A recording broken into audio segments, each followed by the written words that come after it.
and welcome to Round Robin. I'm your host, Robin McCormick with the City of Hampton. And today we are going to talk to two people who are involved in the film industry in Hampton Roads. It's not a big industry, but it is alive and well. And I'm going to have them tell you a lot more about it.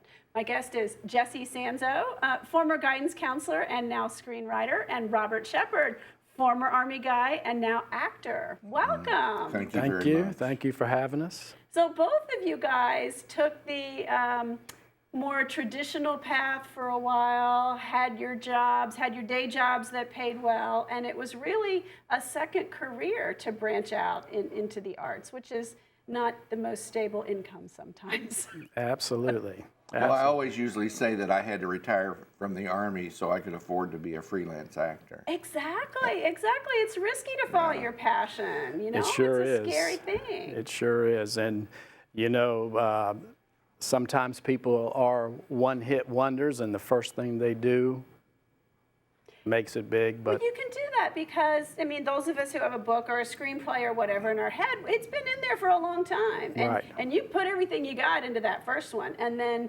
what happens next? That's right. It's always wait and see. Yeah. Yep. But Jesse, this has been a passion of yours for a long time, right? It has. As I'm one of 10 children, and the first 6 were boys, and I'm the 5th child. So I had older brothers, and they liked to go to the movies. So in the back of my mind, all my life, it's been kind of something I planned on working on. So how did you really get started? I mean, this is a huge thing to break into. I know you're not quite Hollywood yet, but, you know, let's tell your story. Well, one day, I guess about 16 or 17 years ago, it just kind of hit me. I said, I'm going to write a screenplay. I didn't know where to start, so I went to, I guess it was Barnes & Noble. I bought a book, and I said, I'm going to read it word for word all the way through. It took me 1 month to get it in my head. Then I put it to paper and actually had some big reads from a couple of big studios.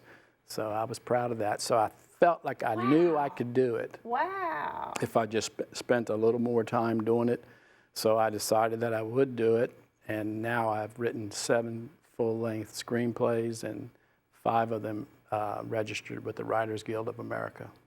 That is really cool. And one or more have been made into films now. Yes, one called Push Came to Shove, and which we are very proud of, and it had its premiere at the Kimball Theater in Williamsburg. And second showing? At the American Theater in Hampton. The American Theater in downtown Phoebus. Yay, Phoebus! That, you know, that's a really cool thing. And the Phoebus film series tries to look for films with a local tie or, yes. you know, something that ties in with Hampton. Your movie was shot mostly in Hampton, right? And in the surrounding areas. Yes. Phoebus, Buckrow, Hampton, Newport News, and couple of scenes in York County. We actually went to Williamsburg for one quick. In Williamsburg, that's right. So tell us a little bit about Push Comes to Shove, and then we'll get to Bob and his role. Okay. Push Came to Shove, it's the story of a family. The father is very wealthy, and he has one son, and he wants that son to follow in his footsteps and manage the family's money. So here's a fellow who ends up becoming a lawyer, just like his father wants. And then he decides, I've done for you, Father, what you wanted. Now I'm going to do what I want. And difficult moment in any difficult family. Moment, and a blow to the father, Bob, who plays the father. And he disowns his son. So the son is set forth into the world with no skills. He's a lawyer? What do you mean no skills? Okay. No skills. That was a setup. All right. Yeah. No skills that he wants to use. That he wants to use. Yes. And he's been waited on hand and foot all of his life. They have a maid, they have a butler, a chauffeur, and now he must get out into the world and do his thing. And when he starts to do his thing, he encounters a year-old crime scene where he actually has to come in and perform some lawyering skills, and it takes off from there, and it gets pretty dramatic. It has its sad moments, and it has its, of course, happy moments. I try to write movies that are, when you walk out of the theater, you have a good feeling and not trying to figure out what the film was about. Well, that's interesting because there are fewer and fewer of those, I think, where everything is resolved in the end and you come out feeling good. Movies, Right. There's a real trend right now in leaving people wondering what happened or questioning or trying to figure it out or Exactly, feeling pretty down. Yeah. And I just feel like, and I would say that the movies that I've written and push came to shove is a very clean film, and we've had kids as young as 7 or 8, and as my mother, who will be in attendance at the movie, she'll be 92 in Oh, that's March. wonderful. And of course, she calls it her favorite all-time film. She should, absolutely. So, Wonderful. Okay, yeah. so how did you get involved in acting? I mean, that's a tough door to knock on. It is, and it's sort of with fits and starts. And I actually started out after college as a school teacher, and so I taught school. So you both have that education background in common. education. You have a great voice. I can see how you would Well, thank you. succeed in that. But I wanted to get, but I not to put it down because I loved the fact that I was born and raised in the Missouri Ozarks, but it was very rural. We didn't have electricity till I was about 5 years old. Oh, wow. But I always had this hope and this desire, but I really couldn't quite figure out how to get from there to that, So, but even like in 1970, when I was teaching school, I went out, spent the summer with an aunt in L.A. and was on the dating game. I was bachelor number 2 on the dating game. No way, how cool is that? And the question is, did she take you? she did, yes. Wow. So anyway, but then back to school, and ultimately I got into the service, and even after a break, I actually went to LA for 8 months, and then we had some health issues that with my family we had to deal with, so I went back, got back in the Army and retired. But even when we came here, I almost immediately, because I was a public affairs officer for the National ROTC program at Fort Monroe. So we were always interacting with media and doing a film one day and met these ladies, and they said, well, why don't you get an agent? So even while I was on active duty, I got an agent over in Norfolk and started auditioning and started booking things and got headshots. So when I retired, it was a pretty easy transition. And so how has your career gone? You have a face that people have probably seen before. Well, I think so. I've worked in numerous films. Probably the one that I'm actually the most pleased to have been part of was Spielberg's Lincoln, and I play the attending physician to the president, and it's the next scene at the almost at the very end of the movie. And that was truly a highlight to be directed by Mr. Spielberg, and Oh my have gosh, my just ear, to be near him would ear be down pretty to cool. Daniel Day-Lewis's lungs to see if I could hear any breathing, So it was quite a heady thing. More recently, you might have seen me performing a wedding on the beach for a National Geico commercial that's out. In fact, I just found out it's got another life coming up here between now and Christmas, so you might see me in that as well. That's great. That was wonderful. That's a hard, to get that national exposure is rare. But Jesse and I actually met Jesse, was it FBI Files or New Detectives? The New Detectives. It was over in Suffolk, the New Dominion Studios. That's where we actually met, and we were talking. And from that time, which is how long ago now? 1998 or 99. Yeah, a long time. So we kept in touch, and I actually worked on some of the trailers and other things he had done, and then we decided that Push was such a good script that if nobody else was going to make it, we were going to. So How do you do that? Like, I mean, I can't even begin to think how you would get started to get that movie into production. Well, money is always an issue with films. There's a million ideas, but there's not a million people ready to put up the money. And sometimes the money comes with a name, which, Absolutely, you didn't have. absolutely. So we figured that I was retired from the Hampton City School System. Bob was retired from the military, so we could finagle the time.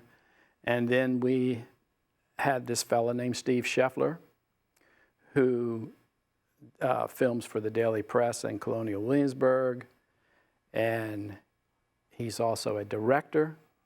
So the three of us got together, and we each put a little money in the pot, with him, Bob playing the lead, me having the script, and Steve being the director, editor, videographer.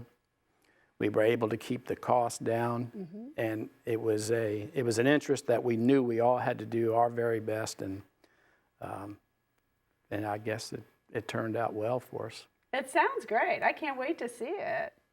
So where do you guys go from here? What's the long-term plan? Bob? Well, actually, there's another script that has actually, we could say it's in pre-production, but it's waiting on the funds. We have a joint production agreement, and they were very close to having the money lined up, but this is going to be a different production. It will be a faith-based film, but potentially it will have about $1 million budget. So it's going to do all the things once that money gets there that we've always hoped to do. So we're very excited. But again, that's your script too. Yes. Yep. Is it already written, or are you? Oh, yeah. Okay. It's already written, and everyone really loves the script. It's a great script. Faith-based films have made the mainstream in the last 5 to maybe 10 years. They have become much bigger, and that's probably in reaction to some of the more extreme things in mainstream films that aren't family friendly, or that don't have that point of view. Well, after the experience with Push, which I loved, we learned so much. But I had told Jesse, I said, Jesse, I never plan to produce another film unless we have a distribution agreement before we start.